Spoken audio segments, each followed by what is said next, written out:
শুনলাম। হ্যাঁ, দেখো না কি সব আজে বাজে স্বপ্ন দেখে।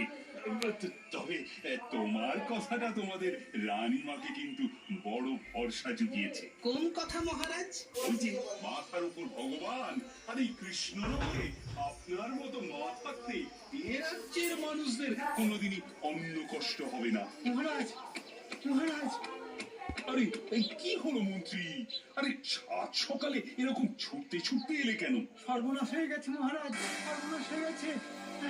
আপনার আদেশ মতো আজ সকালে খাদ্যশস্যের গুদামে গিয়ে দেখি, ওরে বাবা, ওরে বাবা, কি সর্বনাশ!